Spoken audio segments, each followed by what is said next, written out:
How many weeks has it been since we've 2 months. Many months, many weeks. too long? We waited too long. All right, so those who are watching online, tell us, where are you watching from? Who are you? What's your story? You have joined the B'nai Noach class, and that is these wonderful people, human beings, South Jersey, who come to study Torah from a rabbi. Interested people come to study Torah with a rabbi, even though you're not Jewish.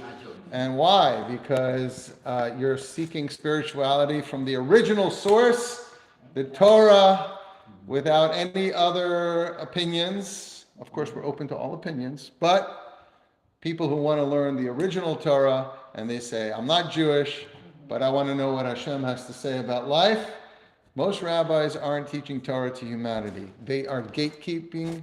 They're hiding it all for themselves. So I'm not doing that.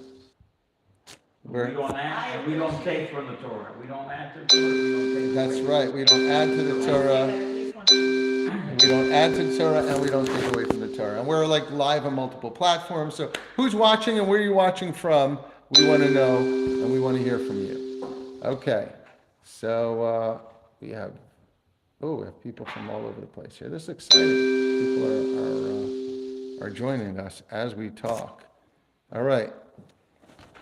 So the format is as follows. I like to look at the Torah and then find lessons that are for humanity, that every person could appreciate. So today we're going to go on a little journey, and we're going to talk about an ancient spiritual malady that the Torah, the Bible, speaks about. And something that doesn't exist today anymore. It's very peculiar. It's very strange.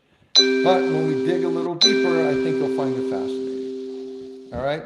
That was the teaser. Why is this making so much noise? It's beeping and there's people joining.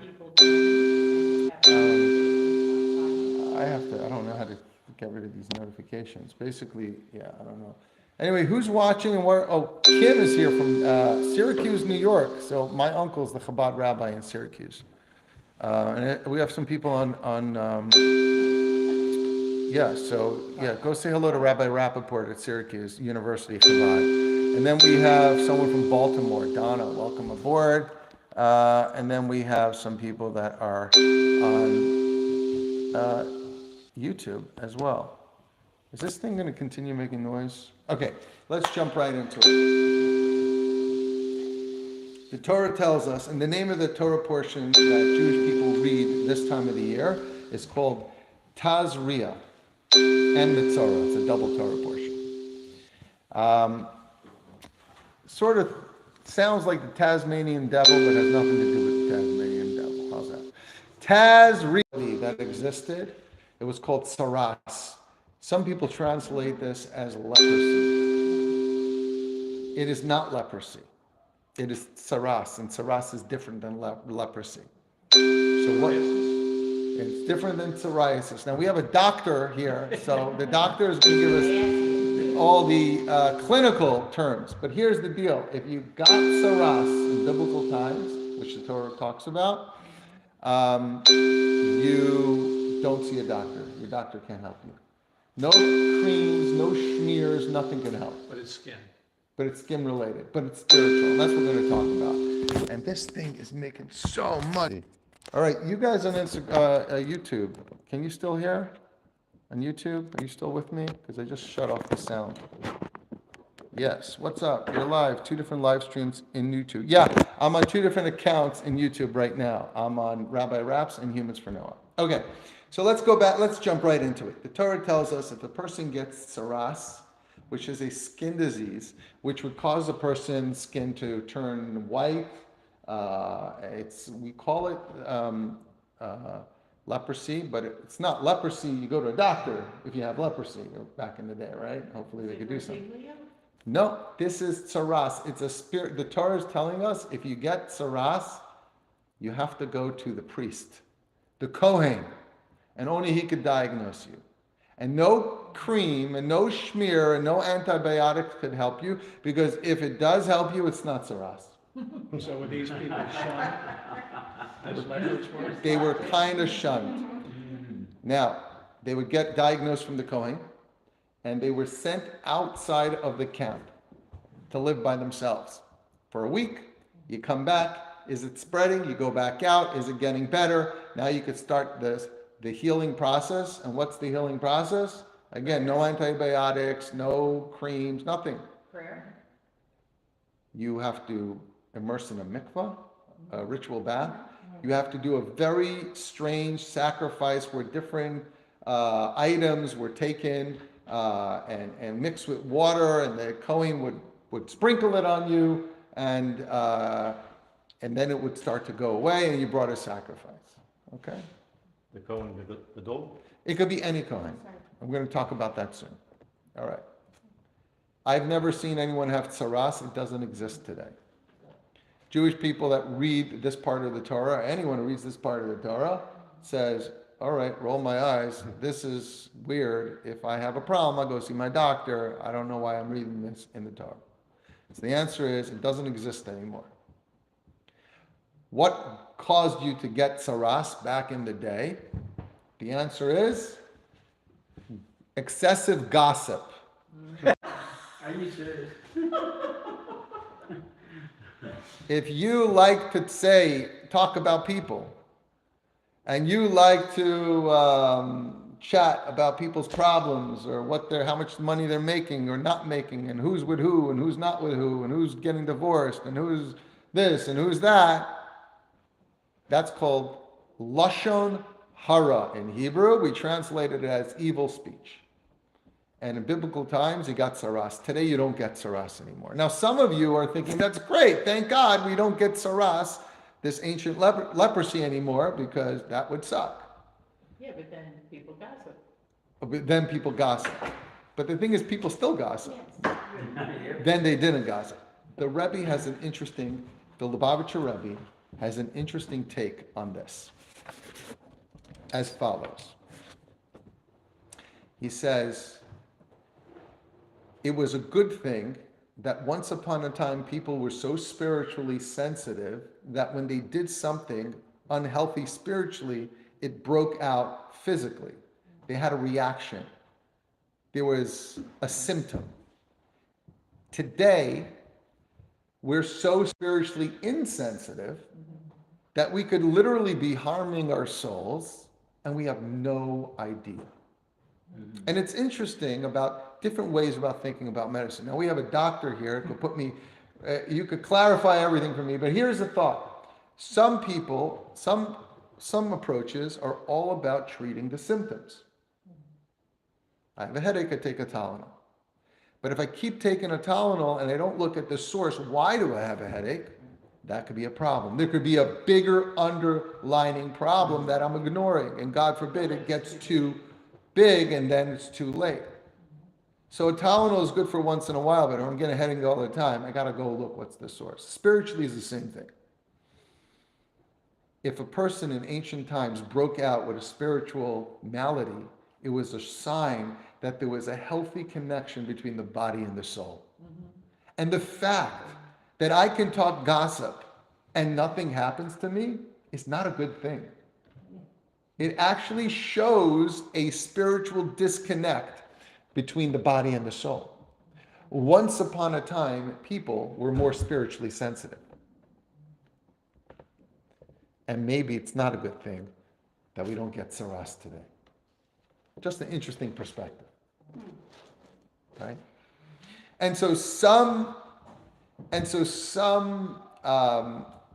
doctors will always treat the symptom, but a good doctor would focus on the source, the cause, the illness, and try to treat that.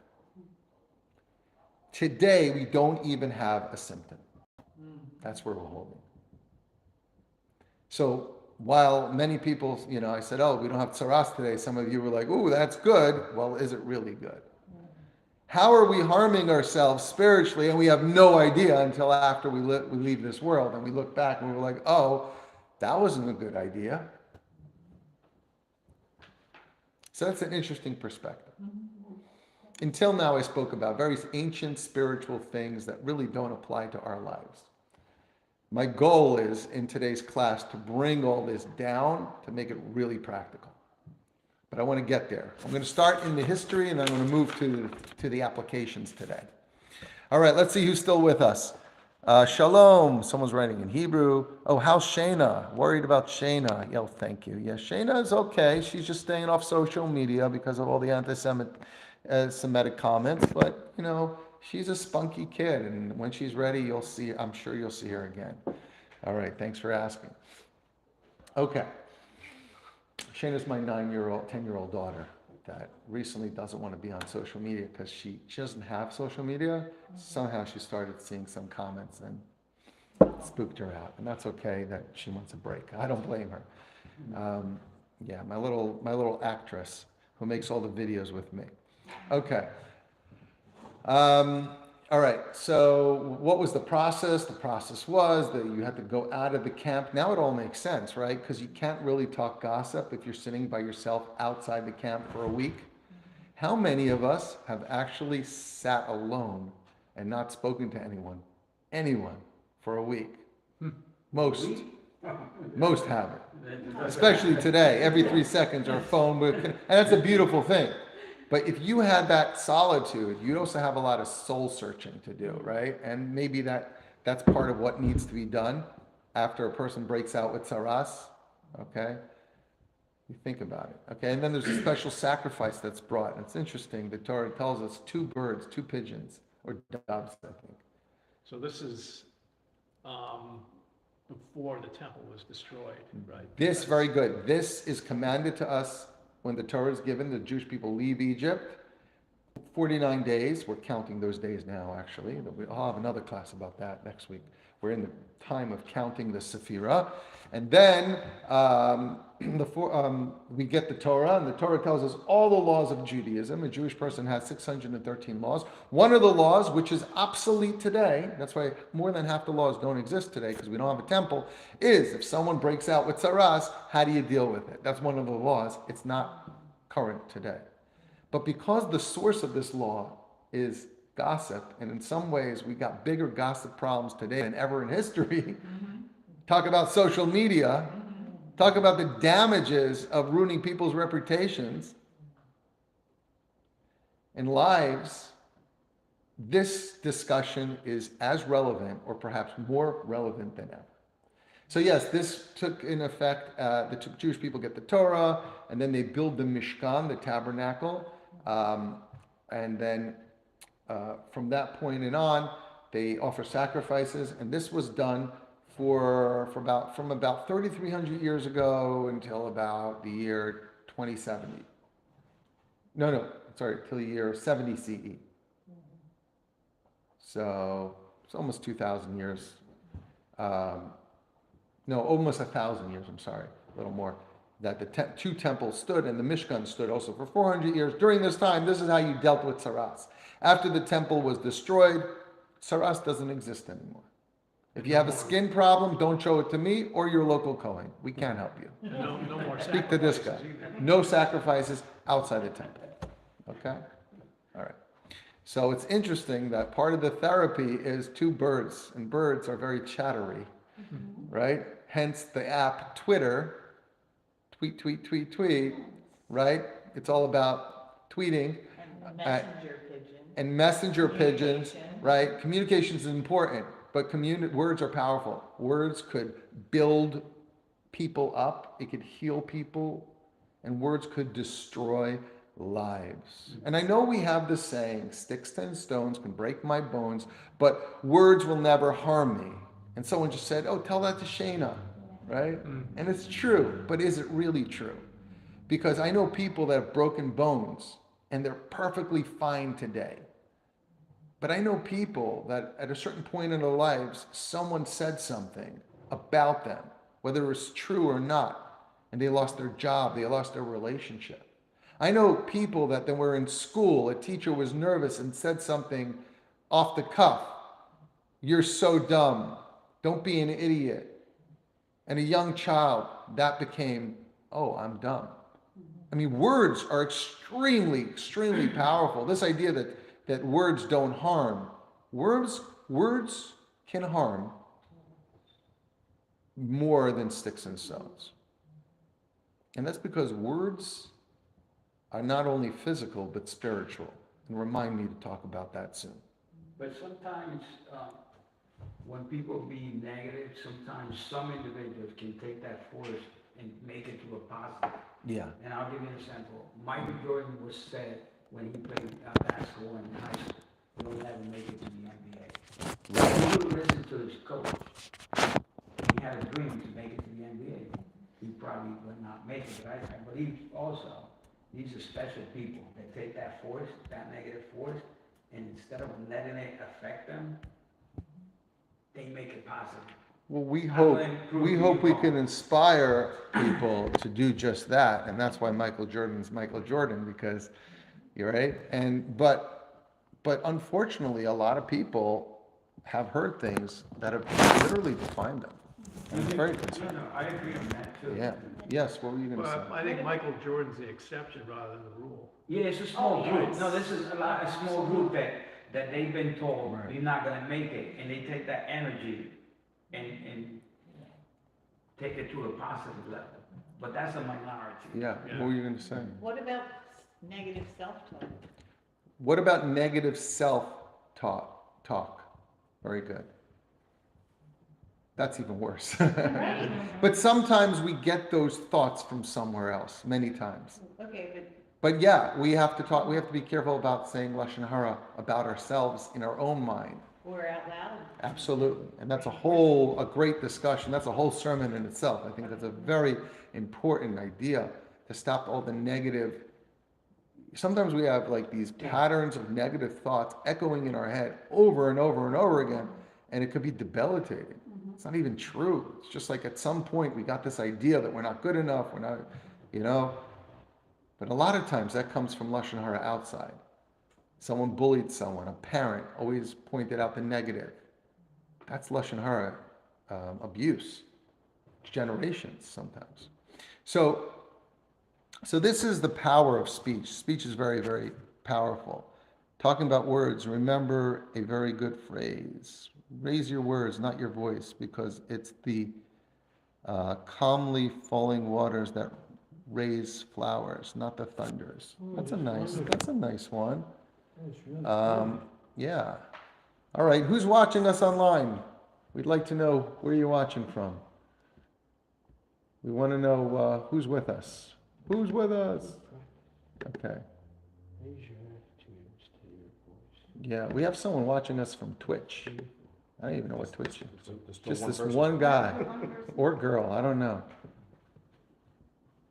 Oh, hold on. Did I just lose something? Yeah, I'm back. All right. And we gotta go like this because, all right.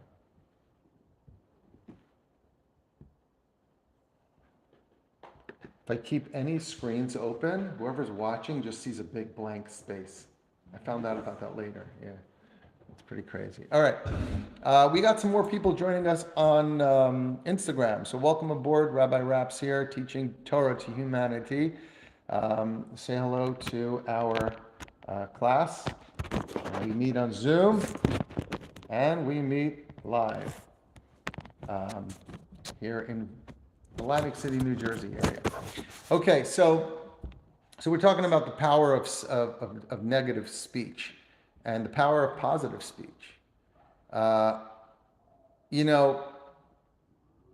about the spirituality of speech, isn't it fascinating that God created the world through speech? In the Torah, in the Bible, and God said, "Let there be light," and God said, "Let there be animals and trees," and right?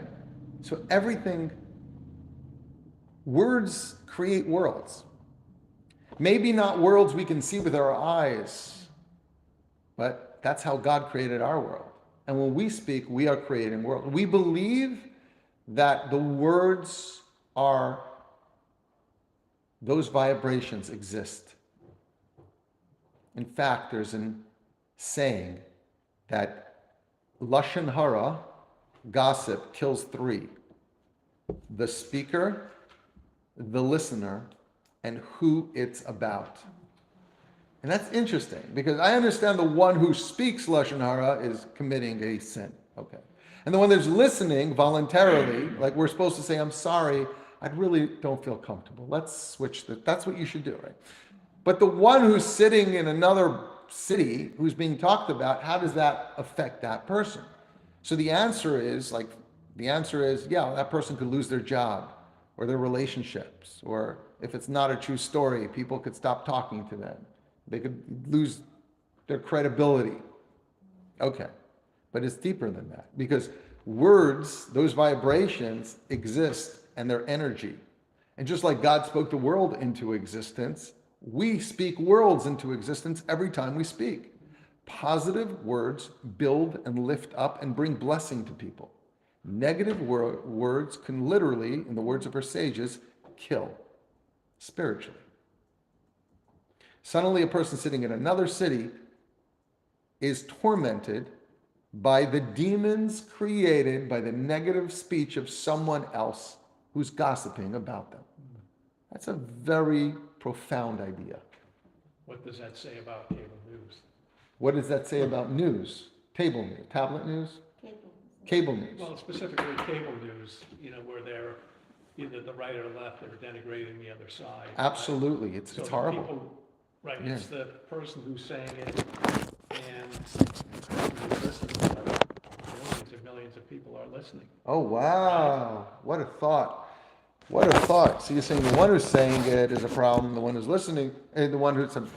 But all the listeners, we volunteer. And when you go to the checkout and they have those tabloid magazines, and they always have the bad pictures of all the celebrities caught off guard and who's doing what, and some of it's true and some is not true. It's all gossip. It's a multi-billion-dollar industry that spiritually is damaging. Damaging to the ones who it's about, damaging to the ones who speak it, write it, and damaging to the ones who waste hours enmeshed in negative vibrations of energy. I have a tendency, Yeah. sometimes people can read my face, but I change the topic. You change the topic. I change the topic. If Yeah. I'm in a group and someone is saying Yeah. negative, whether it is their accurate or their truth or whatever, I shift right to, because I would like to only speak what I would like to happen. Good. That's a good trait. And sometimes people get annoyed, but sometimes people say, you know what, she's right. Sometimes people say, you know what, she's right. We shouldn't be talking about that. You know? I think the reference when someone tells someone else that there is illness, I could sum it up by saying the way you respond would be wishing you a complete recovery. Yeah. So don't talk about the illness, don't talk about, Right. the struggle Right. as much as, Sorry, let's guys. just look at what is the ultimate best solution, complete recovery. Wishing you It has to be even, guys. Thank you for that. I'm sorry I got distracted here. I'm trying to, as I'm talking, trying to get the best angle on all this. Okay. Just feel it. Stopping gossip is not easy. First of all, because we love it. We love it. When I say collective, human beings love gossip. And we said before, why do people love gossip so much? It makes us feel better about ourselves. And someone said that, I think that's true. Yeah, what were you going to say? It's ubiquitous. Yeah, You turn the TV on unless it's you're watching- everywhere. Unless you're watching a commercial or a sporting event. Right. It's everywhere. So we have to be conscious about it. And then talk about technology. Like today, look, I'm a content creator. The more negative your first 3 seconds is, the more likely someone's going to watch more. Right. Yeah, absolutely. When you make a video, 3 reasons how to succeed in business. Okay, now do the same video and say 3 things you're doing to destroy your business. Which one do you think someone's going to listen to? The second one. And the reason is because people are, human beings. For years, we were always worried about things that are going to harm us and kill us. So when something bad is coming to get us, so we wake up and we're like, oh my gosh, right? Something good, like, all right, that's nice, but tell me about the bad because I want to survive, And it works. So when we talk bad about people, we love it. It's not Well, good for us. that's the way a lot of these algorithms are set up, right? Oh yeah. They're set up on speaking negativity. And they're trying to generate clicks. Yeah. And that's what generates clicks. But isn't that a human behavior? You can live a beautiful life and you make one mistake and everybody judges you on that mistake. Never look at all the good things that you did in your life. Oh, well, he did this. You were a guard in a prison. Yeah. There's a lot of good people that did a lot of good in their life, but they will always be judged by that thing they By did that thing wrong. they did, yeah, wrong, yeah. Yeah. Wouldn't the idea that other people's opinion shouldn't influence my choices be considered? Yeah. So whatever anyone's judging about me, I could consider irrelevant to my choices. That's a healthy way to live. But sometimes it could destroy our business. Sometimes it could destroy our relationships. Yes, but you're right. We should try to be healthy and not let it affect us, but sometimes it's out of our control, right? All right? Well, you gotta be realistic. You got positive energy and negative energy. It's never gonna be like a dream world, right? So in the business of incarceration, you have a lot of negative in there, but there's some people in there that have a little positive. So you can't judge everybody the same. I used to tell them, as long as you don't mess with the rice and beans of my kids, you're okay. So meaning, if you start doing drugs, if you start making hooch, and you start getting weapons, I'm gonna do my job now. There's other things that are minor that I will let go. Because Right. you can't be, we had officers there that are fightable, and you can't be fightable. You have to have a little flexibility. He can tell you, True. if you look at the numbers, 1,500 inmates, 350 staff. Right. This and this keeps you alive. No weapon inside. Right. Communication and listening. Wow. Wow. That's real life experience. And that's applicable to us in the world. Sometimes you have to confront somebody. Most of the time you should go, it's okay, you win, I'm gonna go away. Right. That's good. So in prayer, we speak about the importance of actually saying the words audibly. I see a lot of people praying like they read a book with their eyes. But in proper Jewish prayer, Torah-based prayer, we're actually supposed to say the words. Why? Because words are creations. The vibrations are positive energy. Words are very powerful. Right. So you want to say the words. That's why you have people, they sing to themselves. A synagogue can be a very noisy place. And some places of meditation are very quiet places. Why? Because we're actually trying to make positive vibrations. We're supposed to say the word, at least that we could hear it in our own ears. Quietly.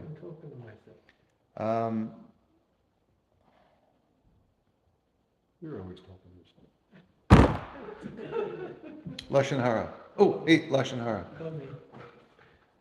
Okay. But don't judge us. It's one of the things I do. In the Torah portion, it says sometimes saras would get so bad that it would spread to a person's belongings and even their home. So I'm picturing a fungus or a mold. It really starts on the person and keeps spreading. And everything has to be burnt, not the person, but the belongings has to be burnt. I wonder about that. How much is it just seeing something on your skin, or is it a metaphor? How can a house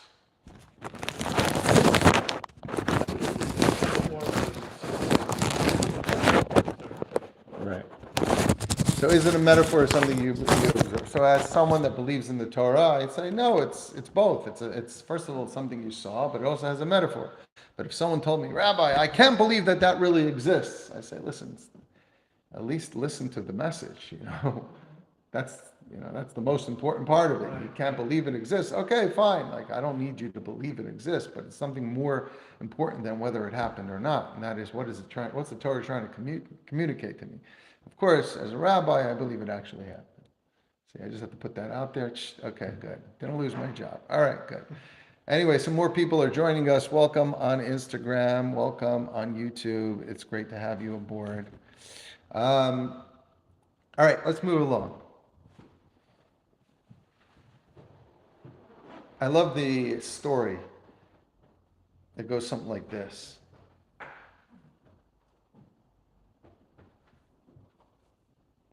Every group has the gossiper who loves to chit-chat and tell everyone's business to everyone. Okay? So there was a story about one person in a community that all she would do is talk about people. Some people talk about ideas. Some people talk about positivity, and some people talk about people. We want to be people that talk about ideas, not about people. If you're in a group of people and they're constantly talking about people, you're probably dealing with people who are removed from the deeper perspectives of life. More sophisticated people don't talk about people, you talk about ideas. Anyway, there was this woman that she was the gossip of the town. Everyone's business was in her mouth, and she would tell everything to everyone and judge everyone. And then one day, she heard someone talking about her, how she's such a gossip, and it hit her so hard in the face. She was like, oh my gosh, it's so hurtful. I shouldn't be such a person. Is that how everyone feels when I talk about them? So she goes to the local rabbi, and she says, please, I want to do something to repent. I want to become a better person. Is there anything I could do? The rabbi says, yes, but it's very difficult. She says, I'll do it. Just tell me. Do you have a pillow at home with feathers? Yes, I do. Take the pillow of feathers and go to the beach and take a knife, cut it open, and let the feathers go. She's like, all right, must be some kind of ancient Kabbalistic something. All right, she goes, takes the feathers, cuts the pillow, empties the feathers, they're blowing in the wind in all directions. And as this happens, she feels like a release. And she's like, oh, the rabbi was right. This is so great. She comes back to the rabbi and says, am I forgiven? And the rabbi says, not yet. She says, what now? Now go find all the feathers and put it back in the pillow. She says, that's impossible. Retrieving the word. And the rabbi says, exactly. You feel bad about all your gossip, but how are you going to take back the damage that was done? All the stories that you put out and spoke about people, how do you take that back? Go try to find those feathers. You'll find a few, you could solve a couple problems, but it's beyond your control. The sages say, speaking gossip is like shooting an arrow. Gossip is like shooting an arrow at someone, not stabbing them with a knife. What does that mean? That means, God forbid, if I want to harm someone and I have a knife or a club, at any point I could say, I'm going to stop. I'm going to stop. I'll stop. But when you shoot an arrow, once you leave go, I want to stop. There's nothing you can do. The arrow is going, and it's going to do the damage whether you regret it or not. And that's the danger of gossip. Once you open your mouth and you say something, you can never take it back. Even if you ask the person for forgiveness, the person says, yeah, but how do I fix my marriage? How do I get my kids to talk to me? How do I get my kids back in school? How do I get back my job? How do I get my house back? Like all the things that could happen because of gossip. You can't take that back. The rabbi tells this lady, now go get the pillows, put them back in the pillowcase. I can't. That's the problem. And that's why the sages say gossip kills. The one who says it, the one who listens, and the one who it is about. Another analogy that's given is a woman always spoke gossip, went to the rabbi, I want to heal, I want to do teshuvah, repentance. The rabbi says, go get a tube of toothpaste. The woman says, okay. She comes to the rabbi says, squeeze all the toothpaste out. She's like, okay, this is some kind of weird ancient Kabbalistic thing. So she squeezes the toothpaste out. It's all over the table. Am I forgiven now, Rabbi? No. Now put the toothpaste back in the tube. Oh, what a mess. Oh, what a... And that's the mess of gossip. Once it's out there, it's out there. You can't put it back. Once upon a time, we had a gift. It was called saras. When we were a person that started harming too many people, it broke out in our flesh.